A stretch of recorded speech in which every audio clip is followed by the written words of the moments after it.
Hello everyone, welcome to Advanced Knowledge Systems and a warm welcome to AKS IAS Academy, and it offers examination coaching for UPSC CSE, State Public Service Commission, SSC Combined Graduate Level and CLAT examinations. And about me, I am Sandeep Bhushan Tumala, and I take up the analysis of the Hindu newspaper, that is of today's 27th of April 2021. And throughout my session, I would be emphasizing on the keywords and the key phrases which we will be identifying the factual, analytical and conceptual questions which will be critical for prelims perspective of UPSC. And while we get into the mode of identifying the keywords and the key phrases which you would be in a position to imbibe it in the mains examination, that is for the answer writing. So definitely your answer writing for the mains examination would be precise and concise, and you would score higher marks in the mains examination. And this session at AKS IAS Academy will certainly help you to crack both prelims as well as mains for the year 2021. And before we get into the DNA of the newspaper, we would be focusing on the quote of the day. And the quote of the day says that never let your fear decide your future. So let there be not any fear when you're planning for your future. And now we will get into the analysis of the newspaper. And here there is an advice which is being given by the Ministry of Home Affairs to the states, that the states can go ahead with taking an action in regards to imposing a localized 14-day lockdown. And this is necessary to implement strict containment measures for at least 14 days. And to impose localized or 14 days localized restrictions, which the Ministry of Home Affairs has written a letter to the states, is to flatten the COVID-19 curve, because we have seen around 3.5 lakhs per day active cases have been witnessed across the country. So to flatten the COVID-19 curve and to make sure that the SARS-CoV-2 virus would not spread violent, or to restrict the spread of the virus, the Ministry of Home Affairs has written a letter to the states. And over the past 7 days, we have seen that the new COVID-19 cases or the active COVID-19 cases have averaged up to 3.2 lakh daily. And in the recent past, we have seen that there is a sharp increase in the COVID-19 cases.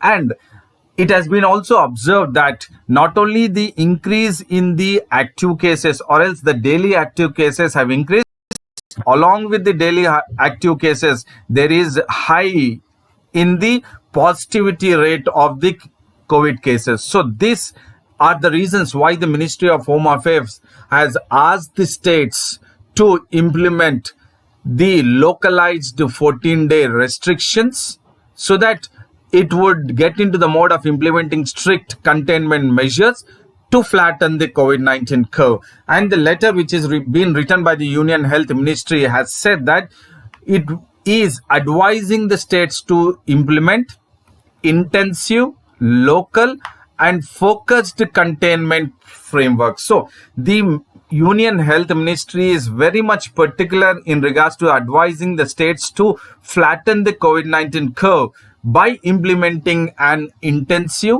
local and focused containment framework. And the letter also says that the Union Health Ministry wants, or there is an urgent need for the states and the union territories to consider strict COVID management and control measures, so that the situation which is very virulent, and to flatten the COVID-19 curve, there is an urgent need for the states and the union territories to consider strict COVID management and control measures. And the Health Ministry has also suggested to the states in the letter to follow or to go ahead with night curfews, closure of malls, shopping complexes, and restricting office strength to 50%, so that there would be a scenario to contain or to flatten the COVID-19 curve, that is in regards to the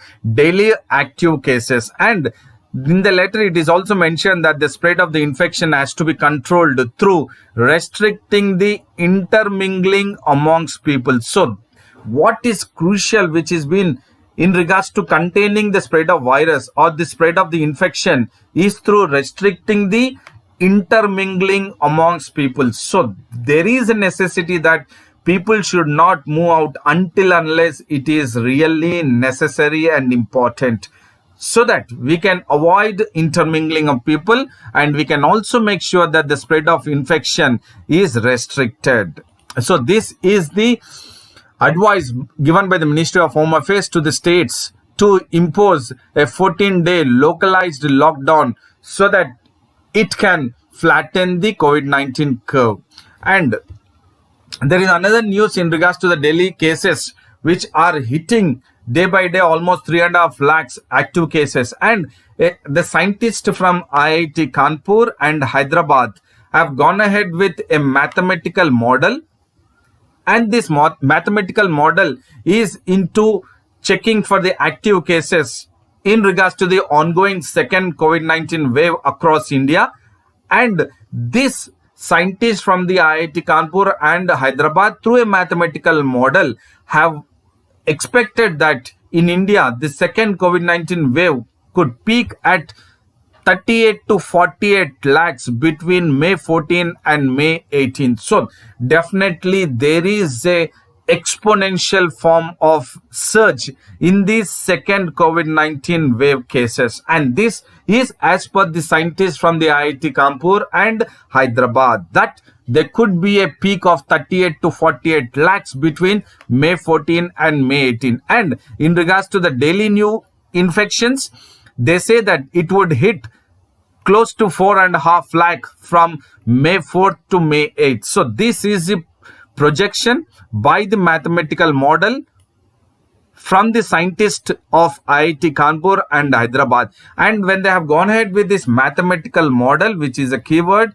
they have applied a model called as Sutra model. So this is the importance that we need to focus for current affairs in regards to the UPSC prelims perspective, because we are not really worried about what could be the exact figure of the mathematical model, whether it would touch 38 to 48 lakhs between May 14 and 18, or the daily new cases would be hitting around 4.4 or 4.5 lakh from May 4 to May 8. But what is very important for UPSC perspective is the model. The mathematical model is the Sutra model, SUTRA. So we will focus at what is SUTRA, Sutra model. S is susceptibility, undetected, tested positive, and removed approach is the model which is been taken into consideration as the mathematical model by the IIT scientists from Kanpur and Hyderabad, which they have predicted that the active cases would go up to 10 lakh by mid of May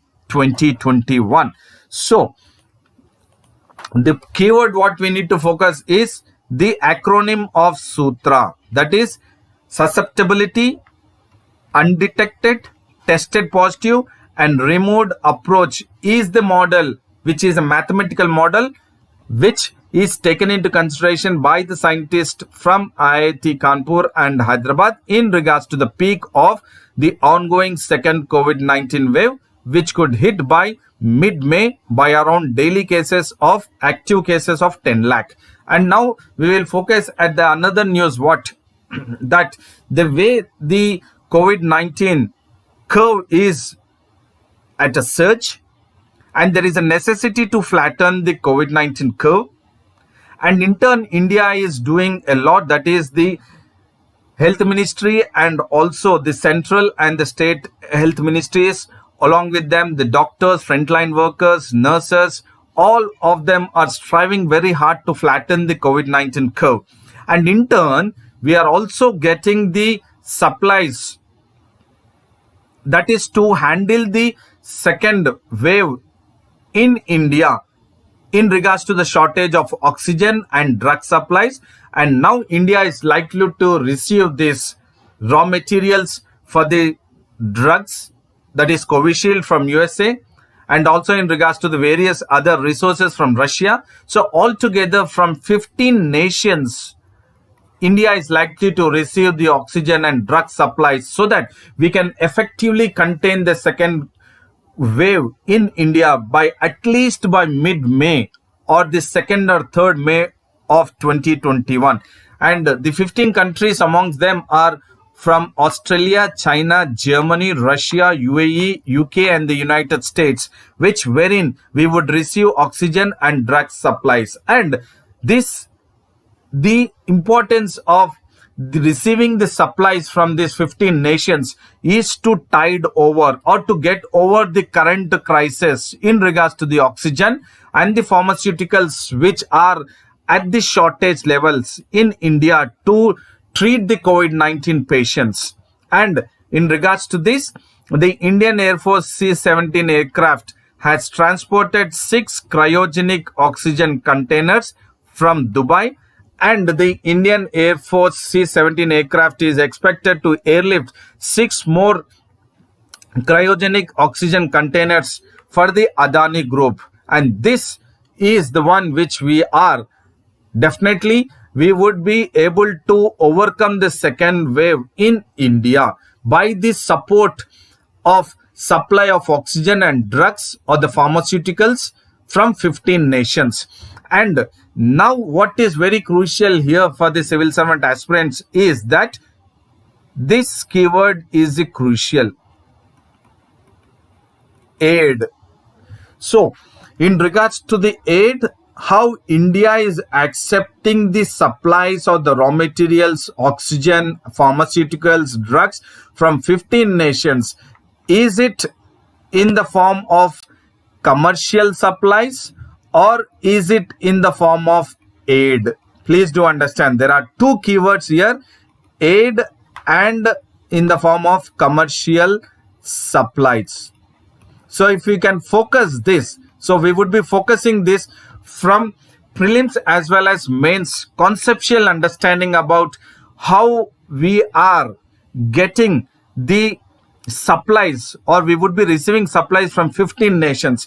The government officials have denied requesting aid, and the government officials have said that all the supplies which would be receiving to India from the 15 nations in regards to the oxygen or the raw materials which are required for Covishield, and also in regards to the drugs and the pharmaceuticals requirement, all that consignments would be coming to India in the form of commercial supplies. Please do understand, the government officials are denied requesting aid, and they said all the consignments are coming in are in the form of commercial supplies. And the government officials have said that grants, so the other one is grants, aid versus commercial supplies. And the government officials have also said that the grants during the pandemic are exceptionals, and India's long-held policy, of not accepting the foreign aid is still in place. So this is crucial information what we need to look at, that how we are in a position to understand that how India is going ahead with having its foreign policy, that is foreign aid policy. Not accepting the foreign aid policy is still in place, but we would always have the entire supplies which are required for flattening the COVID-19 curve and to handle the COVID-19 patients in India in regards to the shortage or handling the shortage of the oxygen, Covishield, and also the pharmaceuticals and drugs, is through the form of grants and aid, or is it in the form of commercial supplies, is the one which you need to focus, because this is the one which we need to look at, that how India's long-held policy is not accepting the foreign aid is still in place, but they're all coming in the form of consignments, that is through the commercial supplies. This is the crucial conceptual and analytical understanding about how we are, that is how India is accepting the aid or the grant or through the form of commercial supplies. And the European Union and Russia promised the assistance in the form of grants. Please do understand again here, the European Union entire and the Russia has promised to provide the raw material for the assistance, that is even in regards to the oxygen and the pharmaceuticals or the drugs, in the form of grants. Most of the donation offers would be routed through the Indian Red Cross and not the government. Please do understand, this is the crucial understanding about how we would receive the fund or the raw materials. Most of the donation here would be routed through the Indian Red Cross and not by the or not through the government. So this is the information which you need to focus as a civil servant aspirant, that whether it is in the form of grants, in the form of aid or commercial supplies, and the donations through the Indian Red Cross and not through the government of India. And there is another news in regards to that there would be an huge investments made globally in the artificial intelligence, and the organization, that is non-profit organization, which is a Philadelphia based non-profit organization, is the Project Management Institute. So they have come up with an report and they have said that in regards to the investments in artificial intelligence by the global enterprises would be 98 billion by the year 2023, and by the year 2023 the Indian share in the artificial intelligence would be 1 billion. So global enterprises by 2023 they would invest around 98 billion and India's share would be 1 billion in the artificial intelligence. So this is as per the information and technology. We have to focus this, the report based on the Project Management Institute, which is a non-profit organization which is based in Philadelphia, has said that there would be 98 billion US dollars global enterprises would be investing in artificial intelligence by 2023, and the India share in the artificial intelligence by 2023 would be 1 billion. And out of this 98 billion US dollars globally which would be invested in the artificial intelligence, this is the challenge now. The challenge is that there would be 55% of the proposed global investment from 98 billion. That is 58% of the 98 billion global investments. That is 54 billion would go waste. Please do understand, this is the biggest challenge, that it would go waste. Why it would go waste? Because of lack of familiarity or of lack of understanding of new practices, lack of understanding of new technologies, lack of understanding of tools, and the inability to optimize data. So the challenge here is that because we do not have familiarity or we have less understanding about the new practices, new technologies, new tools, and the inability to optimize data. So because of this lack of familiarity and the understanding of new practices, technology, tools, and inability to optimize data, there could be a waste of the global investment of around 55% of the investments in the artificial intelligence of 98 billion, which would be 54 billion would go waste. So this is the information which you can take it as part of the challenges for the mains examination in regards to the artificial intelligence.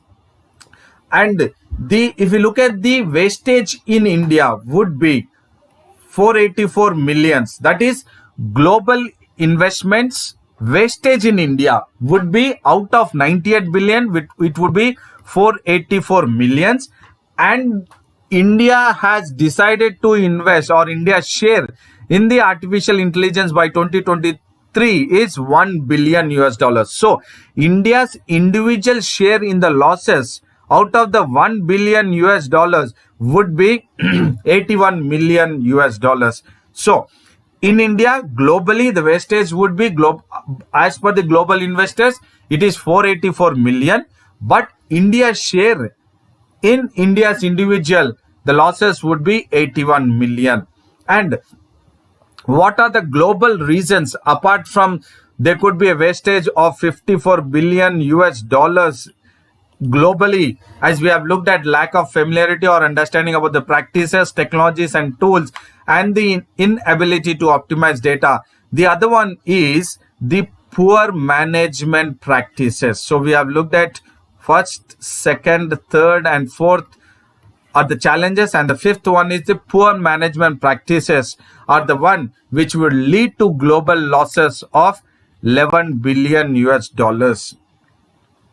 And this is around again 11.4 percentage of the total investments of 98 billion US dollars, which is by the global investors. And if you look at the global failure rate, which we have said it is 55 percentage, is also part of the failure, or India's individual share in the losses is also including India. So the one which is a good news is that there would be a global enterprises would come up with investment of 98 billion US dollars in the artificial intelligence, and India's share would be 1 billion. But at the same time, the challenges which are at the forefront, wherein we need to work out on the challenges and then come out with the measures to restrict the or lessen the global losses, and also the global failure rate is necessary. So we have the challenges, and now there is a necessity for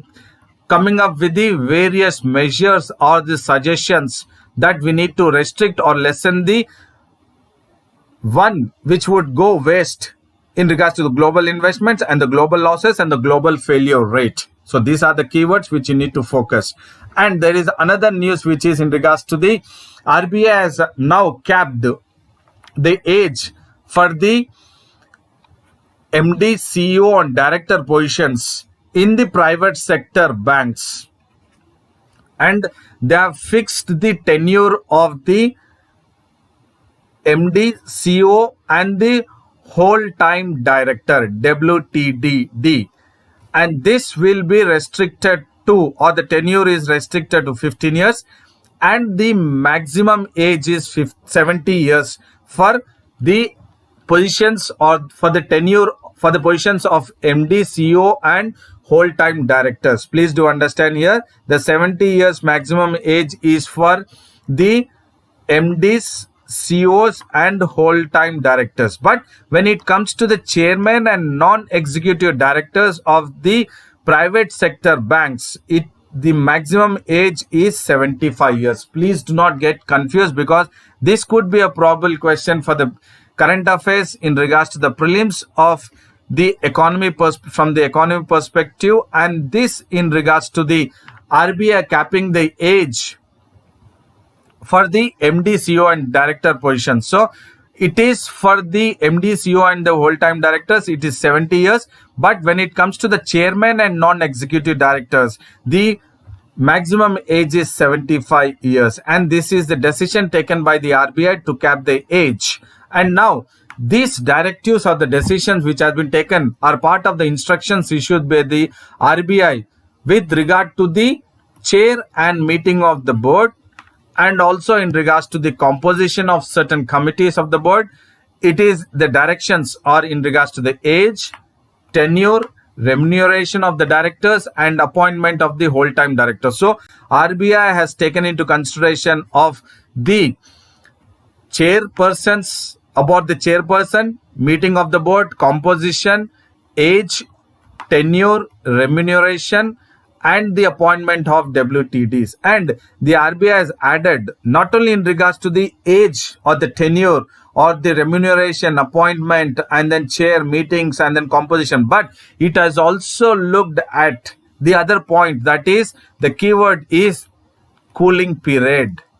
So the another aspect of what the RBI has also focused is at the cooling period. That means once an official retire, then the cooling period should be 3 years, and the RBI has added that During the 3-year cooling period, the individuals, the one who has been retired, shall not be appointed or associated with the bank or its group entities from which he or she has been retired in any capacity, whether it is directly or indirectly. So the important keyword is cooling period. So the RBI has fixed the cooling period as 3 years. So after retirement, that is after retirement for 3-year cooling period or 3 years period, any individual shall not be appointed or associated in any position with the banks from which he or she has been retired or from its group entities in any capacity, whether it is directly or indirectly. So here we are focused at the age, tenure, remuneration, appointment, chairperson, meeting of the board, composition, and also about the cooling period. So this is the other keyword which you need to focus from prelims perspective. And the RBI has also said that it would come out with another direction. So we have come up with the directives in regards to the age, tenure, remuneration, chairperson, meeting of the board, composition, appointment of the whole-time directors, and the cooling period as of now. And the RBI said it would come up in a due course of time or within short time about master direction on corporate governance in banks. So the other direction which the RBI is also focusing is in regards to the corporate governance in banks. Please do understand, corporate governance in banks is the one which the RBI is also focusing, and that is in the near future. It is in the due course which the RBI would also come up. So there are effective keywords and the key phrases which you need to focus from this, from economy perspective, that is from the RBI regulator, in regards to the cooling period and in regards to the tenure of the MD, CEO and the whole-time directors, and the age of the chairman and non-executive of the private sector banks also. So I hope this session was informative, knowledgeable, and also very useful for prelims as well as mains UPSC perspective. So I would say a very big thank you to all and a good luck to you all. Do maintain consistency, stick to your schedule, and then take care of your physical health and mental health.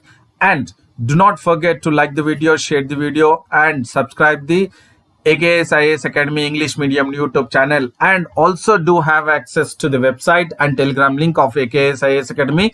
And then see you again tomorrow with the daily news analysis at AKS IAS Academy, that is Advanced Knowledge System. And then till then, thank you, goodbye, and then take care.